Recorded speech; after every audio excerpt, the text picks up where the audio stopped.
Hi everyone! Today on the show we're going to be tackling the controversial world of fast fashion, as well as looking at how we can engage better with it in a system which is currently unsustainable. And to talk about the topic today, we have a very special guest who is a friend of ours. Eshita-Kabra Davies is the founder and CEO of BuyRotation, the UK's fashion rental app that allows its users to rent their wardrobes and borrow these of others. BuyRotation started as a side hustle, as Eshita describes it, over a year ago, and it's already been featured in a variety of publications from Forbes and Business of Fashion to Vogue and the BBC. Eshita herself is an investment professional with over 6 years of experience who has started BuyRotation as a means of democratizing fashion and creating a sustainable business.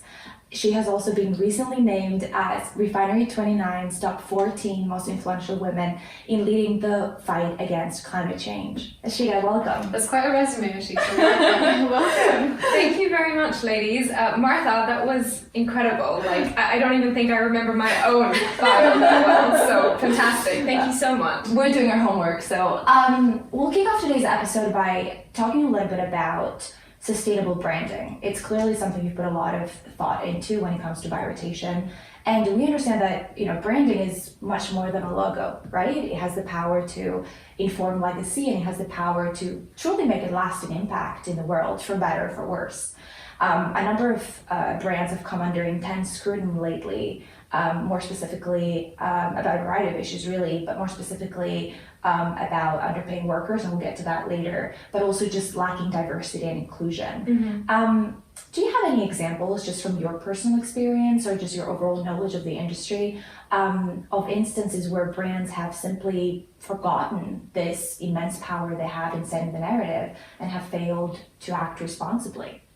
Yeah, I don't want to name and shame anyone too much, but I definitely think the amount that we're consuming when it comes to fashion is very different from what our parents and grandparents probably consumed. Mm-hmm. We're consuming about more than 10 times that our parents would have. I don't even want to know what our grandparents were consuming. A few weeks ago, adhering to social distancing rules, I went to Liberty of London, and I saw that at Liberty's they had all this cloth, all this amazing fabric that you could buy with different prints.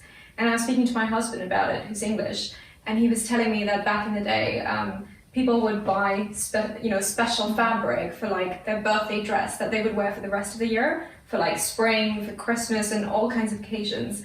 I feel like now every Friday we're buying a new outfit to go out shopping, or I don't know, because it's payday or whatever. So I feel like brands have kind of, a lot of these fast fashion companies that I don't want to name, they've come up with all kinds of ways to feed into our consumerism, when it comes to things like social media, where you feel this pressure to wear Different outfit every time you go out, something new, fashion repeating. Yeah. Exactly. And in the UK especially, you've got a bunch of these e-tailers. Again, I don't want to name them, but I will name a TV show, Love Island, where they send a bunch of clothing to the islanders to wear for every episode. You'll never see them wear new clothes ever again. So it's different every time. Every time. Bikinis, outfits, and they'll be promoting all these sort of e-tailers as well. And they're all kind of, made by these fast fashion companies that aren't paying their garment workers well. I mean, one of them has come under fire 3 weeks ago. They've been paying even their UK garment workers £3.50 an hour. Yeah, it's crazy. Yeah, modern slavery in the UK. This is meant to be a developed nation, and it's still happening. And it's just crazy how, there are all these sort of developed nation brands, all these Western, European, whatever brands that are also part of this very consumeristic industry. And they're not really thinking about, how to be more sustainable, how to make sure whatever they're making, ends up back, in the earth in a very sort of biodegradable way. So that's on the production side. Yeah, I recently read a stat that fashion industry production contributes to 10% of pollution worldwide, which is insane. That's correct. And I think it might actually overtake, I wouldn't say oil and gas, but I think it overtakes airplane emissions and also the maritime industry. So that's crazy. And when you think about it, it makes sense, because we wear clothes every day, and some of us don't repeat clothes at all. Yeah. Yeah, and I think like there's a whole science around marketing, right, which is based on how we engage with those platforms and giving us that idea that we get a dopamine rush every time we buy something new or every time we wear a new outfit out that we've never worn before. It's not sustainable at all. Oh, of course not. I think social media has definitely had a massive impact in the fast fashion acceleration and why people are so into it. Because before, I feel like, going back to what you said about James, about the fabrics people would buy and they wear make it themselves. Yeah. Now we're the opposite, where not only when we go out we want to wear something different, but also, especially during lockdown, people are also on Instagram the whole time documenting what they do. But anyway, in their normal life, you don't really have a lot of people don't have a private life. They post what they're doing every single day. So it's even more that I want a new outfit every single day because everyone's seeing what I'm doing every single day. Whereas going all the way back then, you'd only see people socially at social events. And that only happened a few times a year, whereas now it's every day it's a social event online, basically. Yeah. Right now there's a lot more accountability. Yeah, no, for sure. So do you think that's a culture that we can change though? That we can embrace more the fact that we repeat outfits rather than the fact that we are constantly changing them and make that be a good thing instead? Yeah, I think it's becoming cool to rewear outfits. I think, I'm not someone who's really into celebrities or, influencers or personalities or whatever, but you have to admit that they do have a large platform. Some of them have millions of followers, and I think it's so encouraging that some of them are talking about rewearing their outfits. So I think it was maybe at the BFAs last year, British Fashion Awards, and also the BAFTAs this year actually. So for all the actors and actresses, they recommended you to have to do a green carpet thing where you rewear another outfit, or you're borrowing it from another actress or someone else, or you're renting it through Buy Rotation. That's great. We were on this, so yeah, we actually did dress an actress, Carla Simone Spence. She's in sex education. Yeah. Okay, amazing. Okay, amazing, very cool. Yeah, her dress is just in our studio downstairs. We'll take a look after. Yeah, Monique Louis gown. But so it's really great that a lot of the industries are kind of talking about, rewearing things and not being ashamed to kind of borrow from each other as well. So I think that's very supportive of the trend. When we talk about things like resale industry, so you've got a bunch of resale platforms, whether it's the Real in the US or Vestiaire Collective, which is really big in Europe. This industry is about 35 billion by 2025. Wow. And it's just, it's becoming more and more sort of acceptable to say that, I bought this bag secondhand, or I bought this dress secondhand. It's kind of cool almost. And vintage is another thing that we love personally, because you can end up finding gems that no one else would have. I don't know if you guys know, but I think Zara, for example, had, this very popular polka dot dress last summer. Oh, the white one with the black. Everyone dots had on this it. one. Yes, I think that was an Instagram account. There was, yeah. I remember. And for me personally, and I think maybe you ladies will agree, but I wouldn't like to be wearing the same outfit as everyone else. Yeah. So is this like rarity and going for pieces that not many other people have part of your core messaging? Well, and also they tell a story, right? Yeah. So I think with Buy Rotation especially, you said this thing about how we get a dopamine hit every time we get some new piece of clothing. And I would say this isn't something new, because if you look at my dog, every time I get him a new toy, he's so excited. Everyone likes something new. Every animal. True, yeah. That's it. Things you don't have exciting. before. It's like acquiring. Yeah, a new love. Very similar as well. Whatever floats your boat. Yeah, exactly. And I feel like wanting something new is not bad. It's just kind of human or animal or whatever. But what if there was a new way of getting something new? Sorry, I said that twice, but you know what I mean? An alternative way to get something new.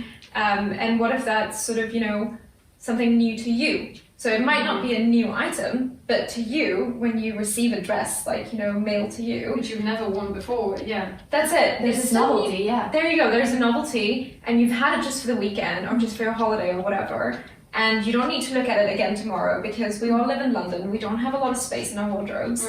And maybe you tried out the style, turns out you actually didn't look that great in it, and you can return it, and you've made a new friend along the way, who's the same size as you, might be in a completely different world to you, and you would have never met her before. So we love this community aspect to it. I think that's one of the things that definitely differentiates us when we talk about borrowing and sharing. So Eshita, you mentioned recently that there were a couple of companies based in the UK, which is meant to be a developed country, which were there's no other way to put it, exploiting their workers, modern day slavery. And we can say that fast fashion in general is a grey area in so many aspects, in terms of like sustainability, in terms of like exploitation, based on the fact that the way they operate in the first place by keeping their price low is cutting costs in all aspects. But there's a difference between offering low wages and exploitative wages. So as a consumer who wants to do the right thing, how do you distinguish between the brands which are on the cusp of the grey and which are completely in the wrong? I think one thing to really consider, which I didn't as a university student, I think maybe we've all been guilty of it. You know, I used to be on myunidays.com looking for my student discount and all of that, is to really think about how can a t-shirt cost £5? Just how? Mm-hmm. You know, one that's meant to last you at least more than a year. Mm-hmm. How can it only cost £5? Like, you know, at the end of the day, I read this actually a few days ago. Mm-hmm. Every single thing we're wearing is handmade. You know, whether it's sort of made, you know, a bit of the stitching was done, you know, something, you know, whether the fabric was made by a factory or whatever, by machinery, part of it was still stitched by people. Yeah. So if you think about it, you know, how much time did they spend on that t-shirt? If they spent 1 hour and they got paid definitely less than £5 because, you know, the business is still making money, do you think that's right? Yeah. And that's the thing, I feel like we need to just reconsider why things are so cheap. You know, there was a £1 bikini being sold to, apparently the marketing campaign around that £1 bikini was we are trying to empower women so that everyone can wear a nice string bikini. By underpaying your workers? That's not empowerment to me. Yeah, and all those t-shirts that you see being worn, like female empowerment and all of that, you know, the ones that are made, again, by these fast fashion retailers. How is this empowering to most of the predominantly women workforce, by the way, 80%. I mean, feminism is a whole other topic, we don't need to talk about it, but I just feel like we need to reconsider, why can't we pay higher priced items and enjoy them for longer? You know, why do we need this new look all the time? By the way, I wasn't referring to the company. It's a mindset thing. Yeah, it's a mindset. Exactly. Right, I think there's a lot more awareness now, I think, and it's partly because of social media, what we mentioned, because if you asked me a few years ago, 4 or 5 years ago, yeah, I would be in the exact same space as Jess, and I wouldn't quite think about it twice, but I think it's companies like BrainThunder where I look at them and I realize it's not just the product that I find attractive, but it's also the messaging and the overall structure behind it. Glad to hear it. So, on that note, why do you think that now there is a movement? Like, I want to say it's a movement because I do feel like not only the rental, but also secondhand, buying vintage, or just educating yourself on where the items you're buying comes from. What do you think has been the trigger that's kind of changed?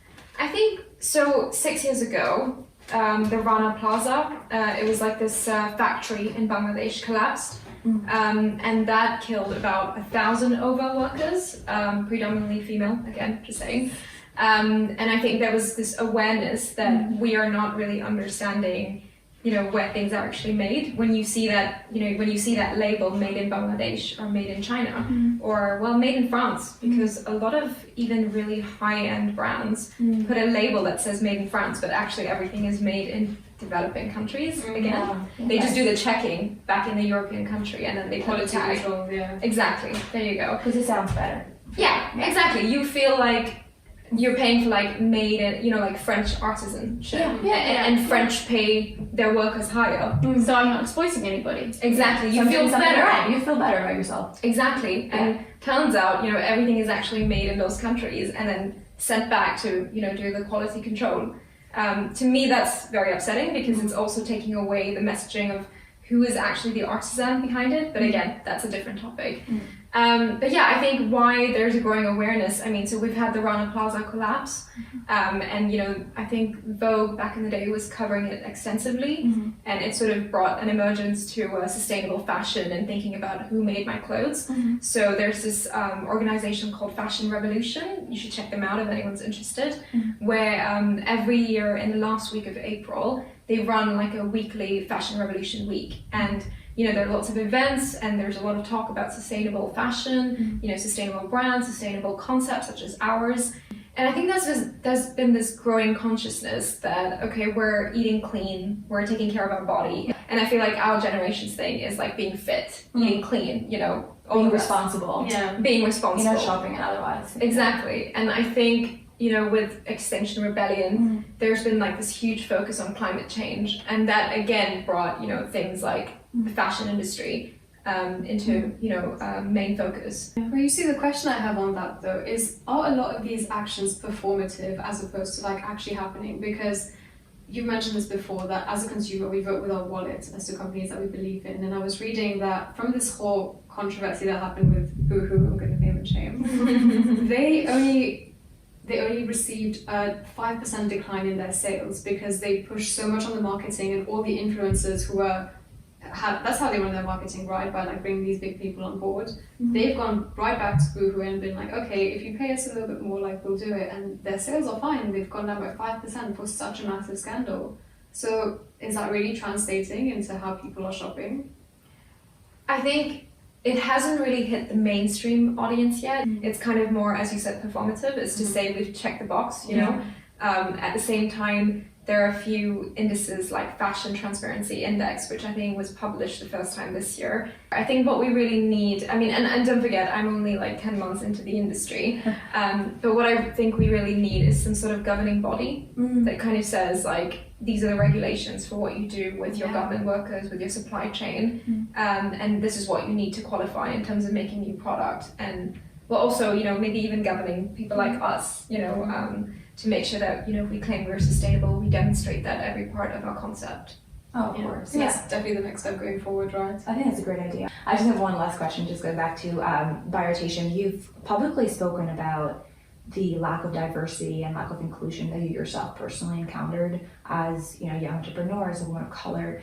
And I just wanted to know, within biotation, as a founder, as a CEO now, what kind of decisions are you making, and how are you making sure that you're promoting inclusivity and diversity for your users and the business?